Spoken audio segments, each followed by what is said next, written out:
Bienvenue à toutes et à tous, c'est la télé du salon. Premier jour de ce salon du livre de jeunesse et on va vous raconter un peu l'actualité de cette journée. On commence par le sommaire.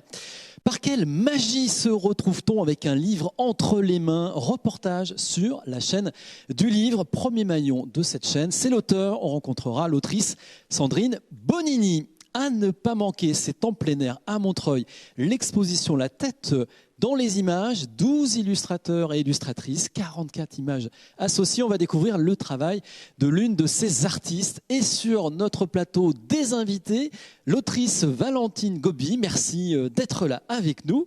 Une autre autrice, plasticienne, Valentine Gobi, je l'ai dit, et donc Claire D. Et enfin, le président du département de la Seine-Saint-Denis, acteur, partenaire historique de ce salon du livre de jeunesse, Stéphane Troussel. Bonjour. Alors, je vous propose qu'on commence tout de suite à découvrir l'une de nos autrices, c'est Valentine Gobi. Votre dernier livre, c'est L'Anguille.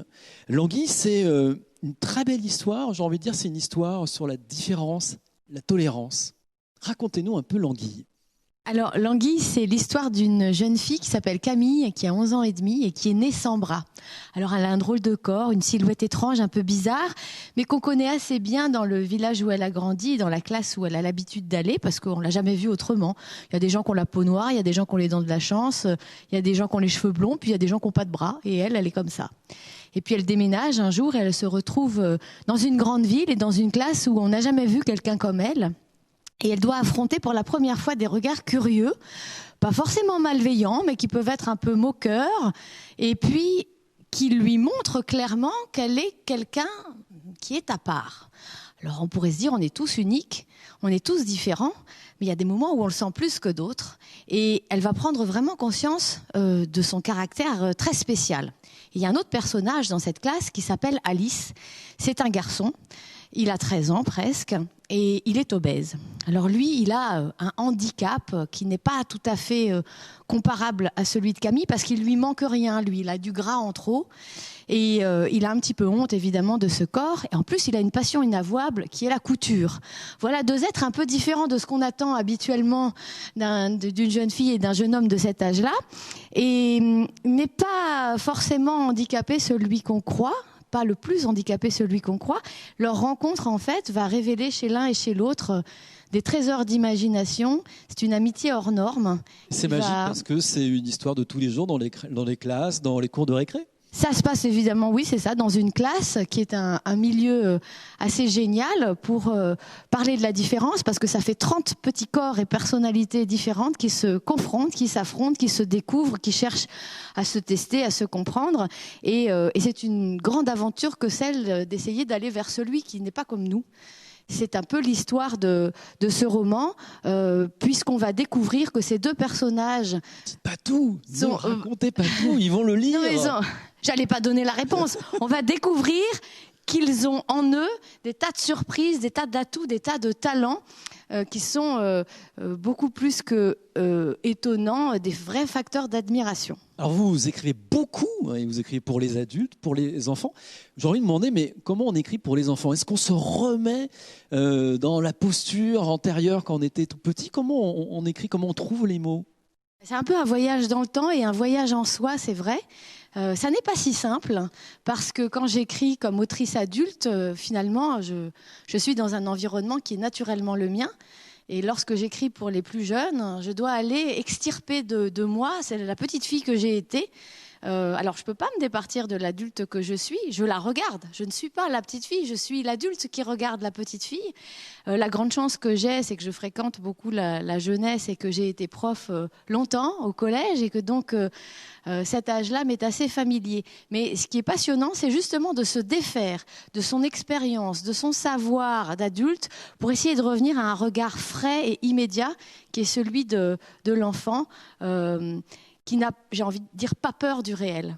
Alors les enfants, vous les rencontrez régulièrement, vous les rencontrez aussi dans une autre de vos activités que j'ai découvert, je trouve ça très sympa, c'est les lectures musicales. Et vous allez en proposer une au collège à Saint-Ouen, c'est le vendredi 4 décembre. Alors c'est quoi ces lectures musicales? Comment ça s'organise? Alors une lecture musicale, j'en fais aussi en adulte. C'est d'abord une rencontre avec un musicien. Moi, j'ai la chance de travailler avec un gars extraordinaire qui s'appelle Xavier Liamas. Il est guitariste, mais il est aussi percussionniste et il adore fabriquer des instruments.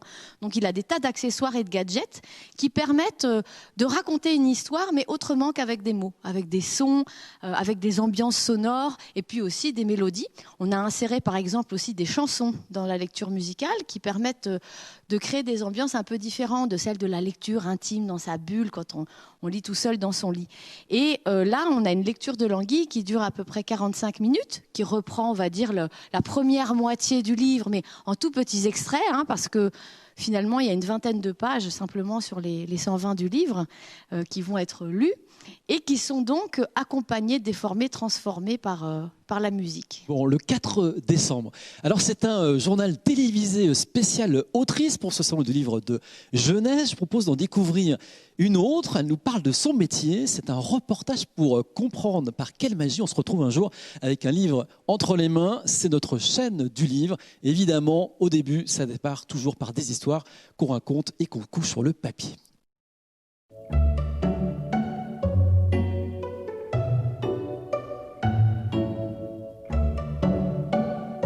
Parfois, il y a des sujets qui s'imposent. On a envie de parler d'un sujet, donc ça peut être un point de départ.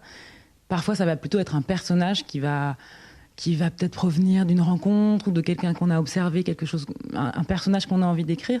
Donc là, du coup, l'histoire part du personnage. Il n'y a jamais vraiment une façon de faire. Moi, j'aime bien changer radicalement de projet, de type de projet. Donc souvent, c'est ce qui va m'aider aussi à peut-être trouver le sujet ou l'idée. Une fois que j'ai fait par exemple un album, peut-être derrière je vais avoir envie de faire peut-être un petit roman ou alors un livre-objet. Enfin voilà, c'est comme ça que j'avance. Personnellement, j'aime bien me surprendre, pas faire quelque chose que j'ai déjà fait.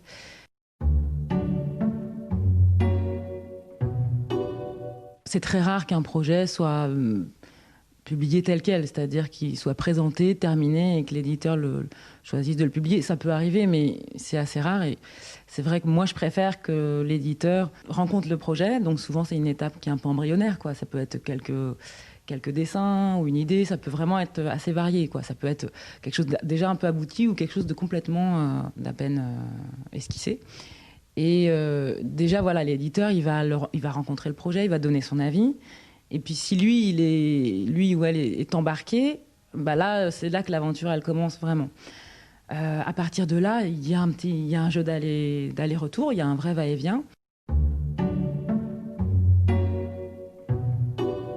Alors moi, par exemple, en fait, j'ai commencé plutôt ma carrière en tant que dessinatrice. J'ai fait des études dans ce domaine. J'ai commencé à publier des livres par le dessin. Et c'est vrai que c'est en rencontrant mon premier éditeur, justement, qui m'a proposé de tenter d'écrire, puisque quelque part, j'avais des images, mais j'avais pas de texte. Et en fait, ça m'a beaucoup plu. Donc petit à petit, j'ai avancé. J'ai aussi fait des formations, parce que voilà, au départ, je me disais, c'est comme ça vient ou ça vient pas. Alors maintenant, je pense plus de la même façon. Je pense de la même manière que c'est très bien de se former, d'apprendre, enfin voilà. Pour ce qui est de l'écriture. Et puis, maintenant, je développe ça. Donc, actuellement, je suis sur un projet plutôt de roman illustré. Mais c'est vrai que j'ai commencé par le dessin. Merci Sandrine Bonini de nous avoir raconté votre vie d'autrice. Vous êtes sur la télé du Salon du Livre de la Presse et du Livre Jeunesse en Seine-Saint-Denis. La Seine-Saint-Denis, le département qui soutient depuis toujours ce Salon du Livre de Jeunesse. Merci d'être avec nous Stéphane Troussel, président du département. C'est important que ce salon se tienne malgré tout. Il ne se tient pas physiquement malheureusement. Mais voilà, on est là, donc on le fait vivre ce salon. Oui, effectivement, et moi je profite de votre émission pour saluer et remercier l'équipe du Centre de promotion du livre de jeunesse dirigé par Sylvie Vassalo pour leur grande inventivité, réactivité, créativité, et finalement ils ont réussi une belle édition, ils vont réussir une belle édition, moi j'en suis sûr, de ce salon. Donc moi, je suis très heureux, bien sûr, de pouvoir y participer. Le département est très fier de soutenir et d'être le partenaire partenaire à la fois historique et le premier partenaire, puisque on mobilise 1 300 000 € chaque année pour l'organisation non seulement de l'événement salon, mais aussi de tout ce qui accompagne au cours de l'année le salon à travers de multiples initiatives dans les établissements scolaires, dans les crèches, dans les parcs, vraiment beaucoup d'initiatives. Et finalement, avec l'équipe du salon, on s'est dit que cette année, puisque les enfants n'allaient pas pouvoir venir au salon, c'est le salon qui allait venir à eux. Et donc, très fier et bravo à toutes celles et tous ceux qui ont permis cette belle édition. Bon, c'est la 36e édition de ce salon. Il représente quoi? Vous nous avez un peu répondu, mais c'est une véritable institution. Et donc, c'est important de le soutenir parce que le livre de jeunesse, il raconte beaucoup de l'imaginaire des enfants et de sa construction. Oui, nous, on a considéré effectivement depuis longtemps que dans un département à la fois très jeune, très populaire, où les questions de culture, d'accès à la culture et le livre et la lecture, c'est finalement la première pratique culturelle et qui permet toutes les autres, c'était un objectif pour nous très important. On croit à l'émancipation individuelle et collective et qu'il faut remarquer que, et c'est aussi pour ça qu'on développe dans de très nombreux lieux avec l'équipe du CPLJ justement ce lien avec le livre parce que finalement la lecture dès le plus jeune âge, cette familiarité heureuse avec le livre dès le plus jeune âge, ça favorise un développement harmonieux du langage, de la pensée, de la personnalité de l'enfant. Et donc, c'est un bel outil au service du développement des enfants et des jeunes de ce département. Et encore plus dans une période et une époque dématérialisée.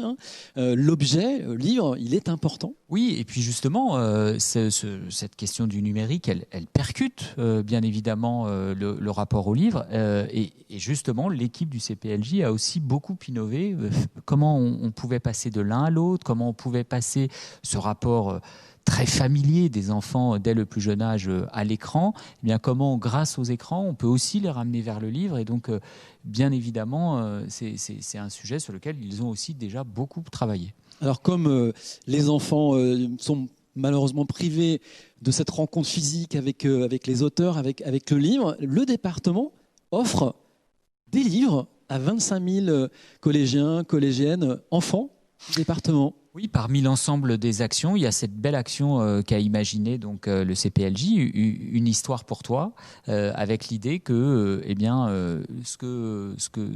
toutes les possibilités qui sont offertes traditionnellement sur le salon, y compris des livres qui sont offerts aux enfants, on allait cette fois-ci offrir 25 000 livres aux collégiens et aux enfants de l'ASE, de l'aide sociale à l'enfance, qui sont pris en charge par le département. Et avec une autre petite démarche supplémentaire qu'on a souhaité avec Sylvie Vassalo, c'est que ces commandes de 25 000 livres, elles soient faites exclusivement auprès des 17 librairies indépendantes de la Seine-Saint-Denis pour les soutenir dans cette période si difficile et singulière. Je vois que vous êtes venus avec des livres. Ils sont sur la table basse. Je vous propose de vous en saisir parce qu'on a demandé à nos invités partenaires de venir avec des livres qui ont marqué leur enfance. Alors, vous, c'est les J'aime lire. Oui, j'ai dévoré quand j'étais gamin les J'aime lire. J'avais un abonnement à J'aime lire. Je me souviens même à l'époque, il y avait des petites maisons en plastique qu'on devait monter et qui permettaient des mini-bibliothèques pour ranger ces J'aime lire. Et donc, il y avait un petit dessin qui faisait quand on avait toute la collection. C'était bien fait. Et je dévorais, alors je ne sais plus si c'était un hebdo ou un mensuel, et je les dévorais à chaque fois qu'il arrivait dans la boîte aux lettres. Je me précipitais en particulier sur l'histoire Tom Tom et Nana, puisque dans chaque numéro il y avait Tom Tom et Nana, et j'adorais cette collection. Voilà. Et ensuite vous êtes arrivé à d'autres lectures bien évidemment, et vous avez alors, je vous ai ce livre amené aussi le Prince de Central Park. Moi j'ai adoré le Prince de Central Park. C'est quoi le Prince? C'est l'histoire d'un petit garçon qui s'appelle JJ et qui fuit sa famille adoptive, faut bien le dire, le martyrise un peu, et il va se réfugier dans un chêne en plein milieu de Central Park. Et donc il y a des descriptions de ses aventures dans ce parc extraordinaire en plein milieu de cette ville fascinante avec ses buildings tout autour. Et je crois que ça a dû me donner envie de découvrir cette ville parce que j'avoue que j'aime beaucoup cette ville et je pense que ça vient certainement un peu de là. Très bien. Bon, alors on a avec nous Claire Day, que vous connaissez peut-être, qui est plasticienne, photographe et autrice, qui travaille actuellement sur la Seine-Saint-Denis. Vous travaillez à la PMI du Pont-Blanc à Aubervilliers. On va en parler dans quelques instants parce que vous menez une belle opération sur place avec les familles et leurs enfants. Mais peut-être un mot d'abord de votre œuvre, vos créations, parce que vous travaillez aussi bien les mots que les objets. Alors les mots, très peu. Je travaille l'image, je suis photographe plasticienne et en fait je construis mes albums comme des architectures visuelles avec des photographies qui vont déclencher, si vous voulez, tous les sens chez l'enfant. Donc je ne travaille pas la narration linéaire, traditionnelle avec des mots, mais je travaille la narration sous forme plastique avec des formes, des couleurs, des textures. Et... Vous aimez beaucoup les fruits et légumes. Vous pouvez vous saisir du livre là avec cette belle couverture et une pomme. Vous avez joué avec tous les fruits et les enfants. Ah, qui suis-je ? C'est une aventure un peu particulière, un peu en parenthèse dans ma carrière d'auteur, et qui est, j'en suis très fière de cet album, si vous voulez. Pour moi, c'est l'album sur la biodiversité que j'ai le mieux réussi, c'est-à-dire comment parler de la mixité. Comment parler de cette société, pour moi, idéale, à travers, bien sûr, l'enfance et à travers la beauté esthétique et la diversité des fruits. Voilà, des fruits et légumes, bien sûr, parce que ça va au-delà des poires, des pommes. Et comment finalement jouer avec les enfants, l'expression, la forme du visage, la couleur de la peau, la texture des cheveux, l'expression du visage. Et tout ça, c'est dans ce livre. C'est dans ce livre. Alors, c'est un grand Leporello. C'est un livre qui fait 7 mètres de long, donc qui devient un livre-objet que l'on peut installer complètement dans l'espace. Je vais poser mon micro après, puis je vais l'ouvrir. Non, mais ce qui est génial, parce qu'on n'aura malheureusement pas le temps de le découvrir et on invite tout le monde à l'acheter. Mais ce qui est génial, c'est qu'en fait, il y a une exposition qui est liée à tout ce travail. Et c'est donc ce qu'on peut découvrir actuellement à la PMI du Pont-Blanc. Alors, à la PMI, Merci alors, beaucoup, d'un côté, initiative. nous avons les portraits, si vous voulez, des enfants qui jouent avec les fruits et les légumes. Et de l'autre côté, les fruits et les légumes se transforment en masques et deviennent également une galerie de portraits, mais complètement imaginaire. Alors, à la PMI du Pont-Blanc, ce n'est pas une exposition, c'est une intervention, parce que en fait, je suis là, en présence, et je transforme la salle d'attente de la PMI en un atelier de création permanent.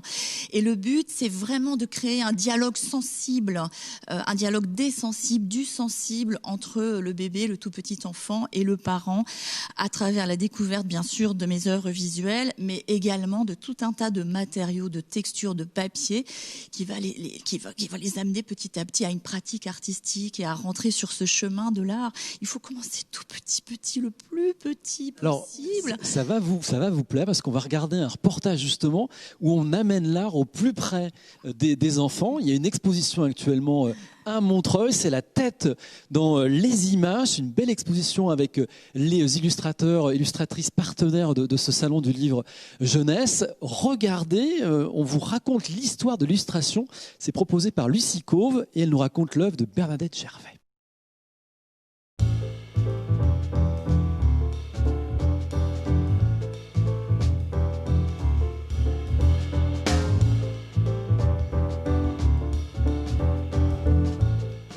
Bernadette Gervais, On échange, Seuil jeunesse.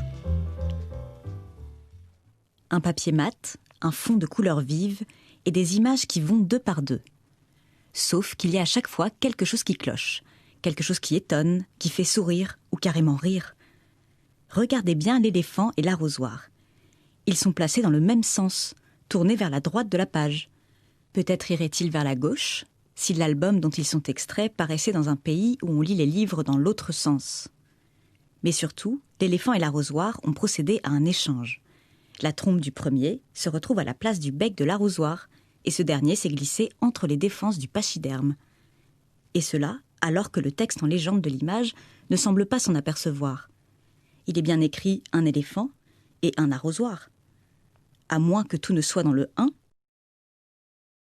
Même permutation incognito entre le hérisson et la chaise, qui ont inversé dos piquant et assise de velours toute douce. Entre la souris et la pelote de laine, quasiment en miroir, qui ont troqué queue et extrémité du fil. entre un cornet de glace et un escargot. La coquille de ce dernier surmonte le cornet gaufré et cède sa place à une spirale de glace à l'italienne. Tout au long de l'album, Bernadette Gervais procède à des échanges entre animaux, végétaux et objets qui, ainsi détournés, acquièrent une nouvelle liberté. L'artiste crée très vite chez le lecteur l'envie de découvrir la permutation suivante. Des compositions proches du surréalisme belge de René Magritte, dont une citation ouvre le livre. « Tout homme a droit à 24 heures de liberté par jour. » Mais ce que l'autrice-illustratrice belge n'échange pas, c'est sa technique du pochoir et son choix de la peinture acrylique. Un choix venu, à ses débuts, de son admiration pour les illustrateurs russes qui en étaient friands. Le pochoir, une technique lente qui prend du temps, beaucoup de temps, car elle nécessite film, découpe, cache et mise en couleur. Mais ne lui proposez surtout pas de travailler à l'ordinateur, elle hurlera non. Bernadette Gervais aime son travail de fourmi. Elle interroge les images et à travers elles, les enfants qui les regardent.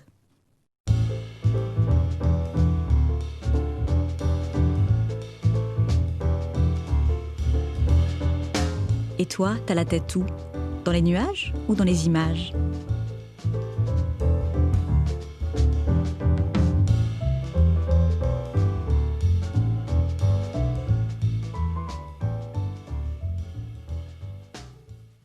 La tête dans les images, une belle exposition. Précipitez-vous, place Aimé Césaire à Montreuil. Merci beaucoup à nos invités d'être venus jusqu'à nous. Bon salon du livre de jeunesse. Tout de suite, les programmes de la télé du salon. Ça continue et vous avez rendez-vous avec du bout des doigts.